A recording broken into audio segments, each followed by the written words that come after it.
प्यारा मित्रों, प्रेम प्रणाम नमस्कार। सब जगह एक ही बात हम सुनते हैं कि ओशो के बारे में बताओ। कुछ लोग पूछते हैं ध्यान के बारे में बताओ, कुछ लोग पूछते हैं भक्ति के बारे में बताओ।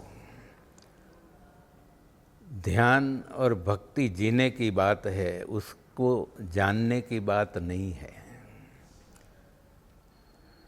सबके जीवन में परमात्मा ने ध्यान और प्रेम का दान तो दे दिया है, मगर हमको पता नहीं है हमारे भीतर कितने खजाने भरे हुए हैं। ये सब हमारे भीतर मौजूद है, मगर भीतर जाएं तो पता चले। हमारी गई है कि सदा बाहर ही बाहर, मंदिर भी बाहर, भगवान भी बाहर, आश्रम भी बाहर, गुरु भी बाहर। जब तक हम बाहर खोज करते हैं तब तक भीतर जो मौजूद गुरु है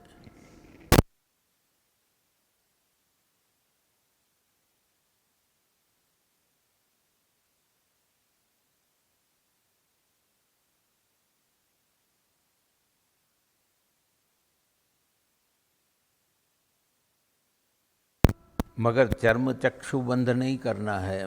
मन जो समाज ने दिया है, मन को बंद करना है। समाज ने जो भी हमारे भीतर जाने अनजाने डाल दिया है, समाज का प्रभाव बहुत है, तो मन को थोड़ी देर के लिए विश्राम में ले जाने का ये आयाम है।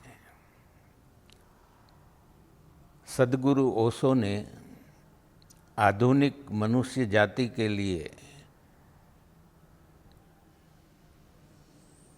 जो भी अभियान में ध्यान की प्रक्रियाएं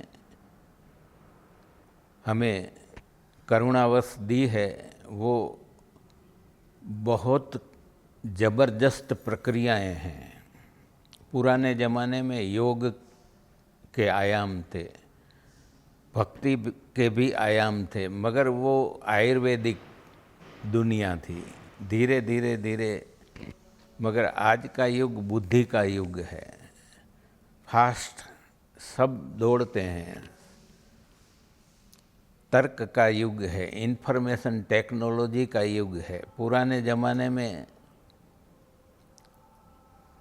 जब कोई संत लोगों को कहते थे कि कोई प्रश्न हो, कोई तकलीफ हो, तो संत उसको सिंपल उपाय देते थे कि 5 घी के दिए जला देना, काम हो जाएगा।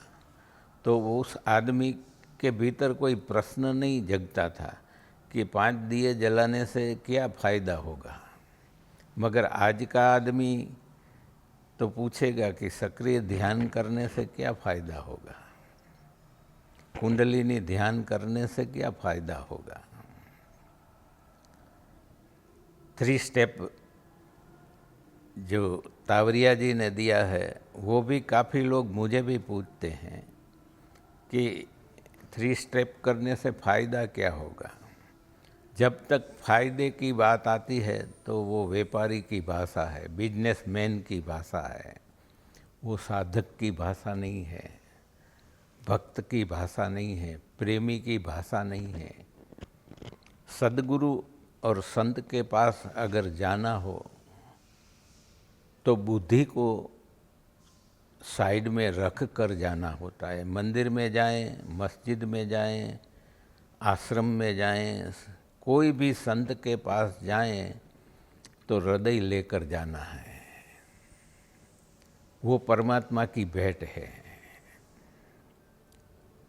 इसलिए किसी ने कहा है कि यहाँ तक पहुँचना इतना आसान नहीं था, सरहदे अक्ल से गुजरे तो यहाँ तक पहुँचे। सरहदे अक्ल, बुद्धि के पार, जब तक हम बुद्धि के ऊपर नहीं उठते हैं तब तक यात्रा शुरू ही नहीं होती है। यात्रा का आरंभ हमारी भाव काया से शुरू होता है। जब हमारी परमात्मा ने रॉ मटेरियल ऊर्जा तो बहुत दी है, भरपूर अखूट भंडार दिया है, मगर अब तक वो रॉ है, रिफाइंड नहीं है, शुद्ध नहीं हुई है। तो ओशो ने जो भी ध्यान की प्रोसेस दी है शिविरों में, उसमें फंडामेंटल ध्यान दिया है सक्रिय ध्यान, डायनेमिक मेडिटेशन।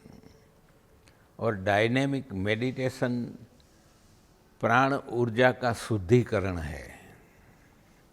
जब तक ऊर्जा शुद्ध नहीं होती है तब तक हमारे भीतर संवेदना का जन्म नहीं होता है, एनर्जी ऑफ सेंसिटिविटी।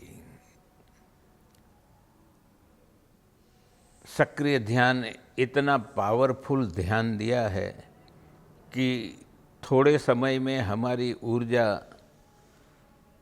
शुद्ध होकर एनर्जी ऑफ सेंसिटिविटी का जन्म कर देती है। उसके बाद यात्रा आरंभ होती है। वो देह की बात थी, अब दिल की बात होगी। दिल में हमारे ममता है, माया है।